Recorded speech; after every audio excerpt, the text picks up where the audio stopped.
Then of course the other argument is that oh well,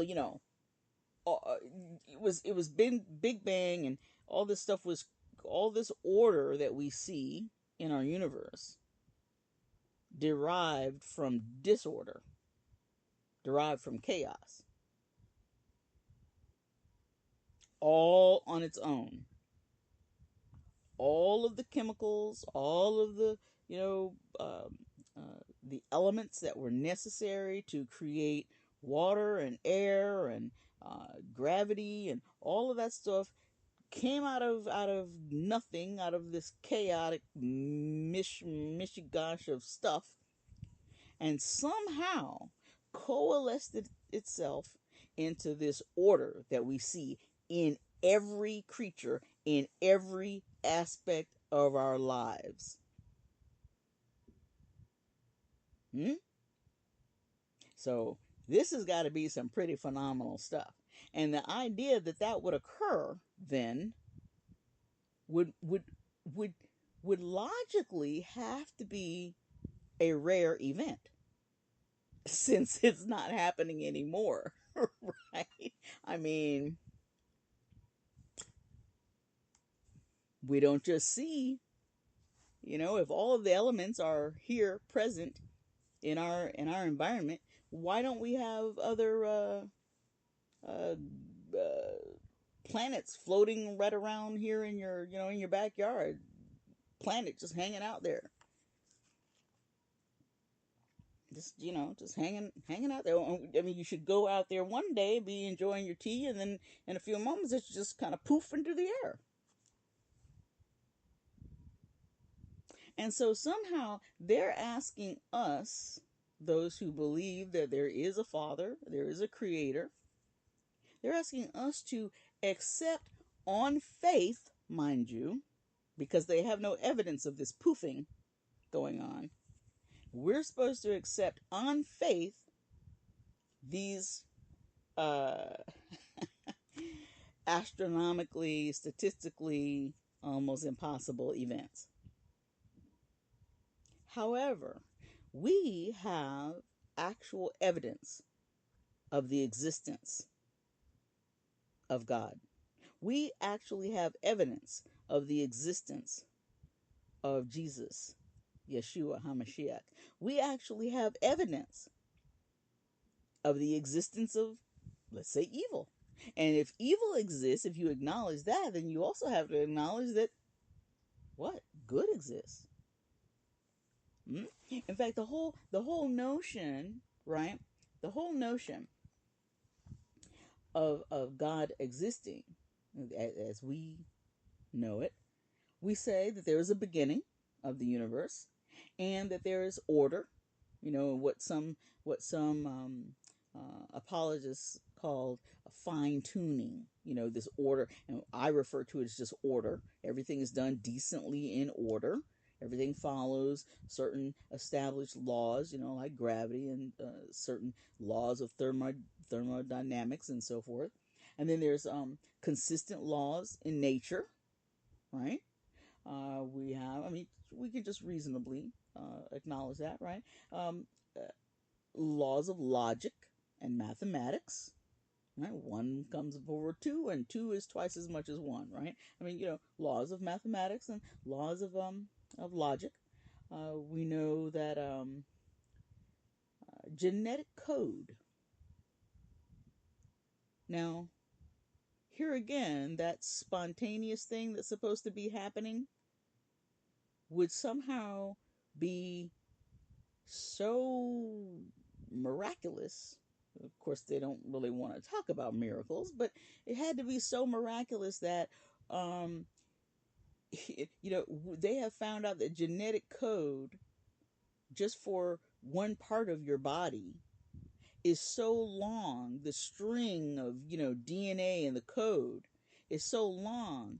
Even though it's that long and so full of information, it's still in in its size, right?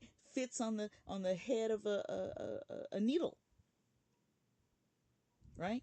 But yet it is more voluminous, there's more information in our genetic code than there will ever be in any set of encyclopedias.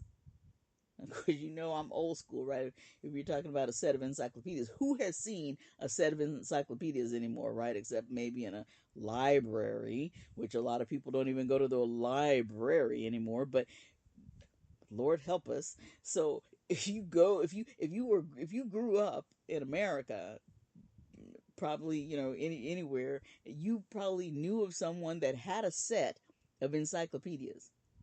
And I mean, there was a big thing years ago about which set you had, and whose was it, and you had the full set, and this and that, and the other, whole prestige thing. But nevertheless, they were usually more than 10 or 12 volumes, right? So you had, some of them had 20 volumes, some of them had more than that. But DNA code, genetic code, is bigger, longer, more voluminous than any encyclopedia collection, and yet has more information about the formation of your eyes, your ears, your eye color, whether you have rods or not in those eyes, the whole 9 yards, and how they all form and are formed in the exact right way in order for them to work. Because one thing is that most scientists can tell you, biologists, veterinarians, the whole 9 yards, they will tell you that if you manipulate genetic code and you don't do it precisely, you either end up with something that's dead or you end up with something that's malformed.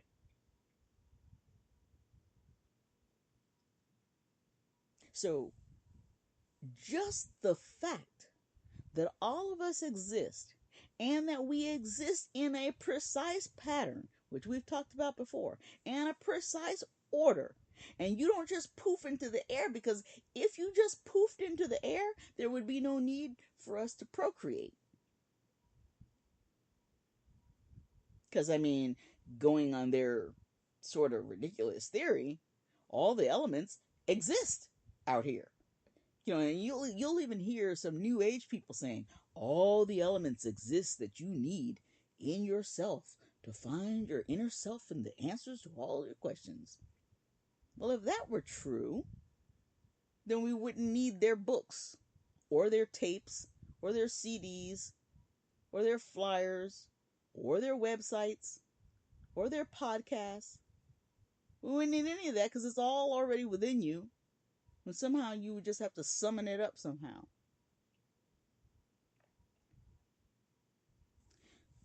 I digress. So then, if there is this genetic code that's just infinitesimal, we can establish that we have life. And if we have life, then there usually is a mind and a consciousness, particularly in higher order beings, right? Something outside of an amoeba, right? Even though they are finding more and more as they study even the quote one-celled,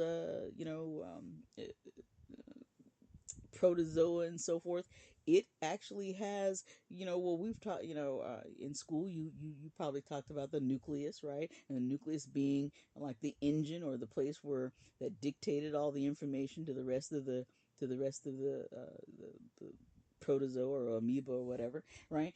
So clearly they're beginning to understand more and more that those things, while they may not have a brain, may have some genetic code, something that's ordering, right, their development. So maybe not as a mind as we might perceive it, but certainly some kind of governance going on, some kind of order, some kind of dictation going on from those genetic codes. And clearly, at this point, we don't say that they have a consciousness, but all higher order beings, particularly humans, have a consciousness. Now, some people have severed their consciousness, and they deny that they have a conscience, and they're so well, the Lord says that they're being deluded, so they may not express a consciousness. but there is mind and consciousness, and in fact, most atheists will even agree that there's free will. You know, a lot of lawyers will agree that there's free will, even though they want to argue, that it ought to be their will, right? Whichever side of the argument they're on. And then there's objective morality. Well, if you're an atheist, then you ought not have any objective morality. However, atheists and a lot of other folks will be more than happy to tell you what you ought to do and what you ought not do. Without getting into a whole lot of philosophy and a lot of philosophical leaders of our time, and I mean, there's just I would suggest, if you have an opportunity, that you might read something of Aristotle. You might read something of Thomas Aquinas. You might read those two. Those two folks are very, very were very and still are instrumental, and had a very keen sense of understanding of the universe and God and so forth. And then there are quite clearly other folks out there who were atheists, as we talked about with Stephen Hawking and Dawkins and so forth, and a lot of other folks had, but they still have a philosophy, right? They just want you to believe their philosophy. So there's that. And if you have objective morality, then you also have the ability to make a judgment, right? You can decide if something's beautiful or pleasurable or not. There's in our concept, we have a Old Testament that speaks to a lot of prophecy throughout the years, and no other document has been more accurate in terms of events that were prophesied than the Bible. Not even Nostradamus. And a lot of Nostradamus is very, vague. I mean, there's some hits here and misses, but vague in general. If you really start, asking questions about it, a lot of the folks that throughout the years, Edward Casey and some others, were prophesying or predicting things, and again, hit a lot of hit and misses. But the Bible is over 90% accurate in its prophecy. And that is why when we study Revelation, we're going to be looking at some of the Old Testament, Isaiah, Ezekiel, Jeremiah, even in some senses, and certainly Genesis and so forth. So it's necessary for us to kind of get that understanding. So I also, if you believe in God and that God does exist, then there also would be life and resurrection of Jesus, right, as we spoke about early on. But in this inquiry that most of scientists do, there are philosophical, all of them are based on philosophical established suppositions, right, or presuppositions, or things that have to be in place philosophically, in order for even science, medicine, or anything else to be conducted. The first thing we talked about is causality, right? Then there's this idea of uniformity. Then there's realism, logic, the orderly natural laws. There's reason, and there's morality. All of those ideas, those concepts, are present in every science. Now, they may argue that it's not, but after you talk with them long enough, you will figure out that they must be based on some idea of uniformity, because if everything were really random, why study anything at all? You'd never get to any answers, right? Everything would be always randomly constructed. And so, therefore, what would be the point? I mean, it's sort of like saying, well, if I buy a bag of M&Ms or Skittles, right? We know that every bag of Skittles or M&Ms will have a variety of colors of each candy, right? So what would be the point of opening up thousands and thousands and thousands and thousands and thousands and thousands and thousands of bags of Skittles or M&Ms to ascertain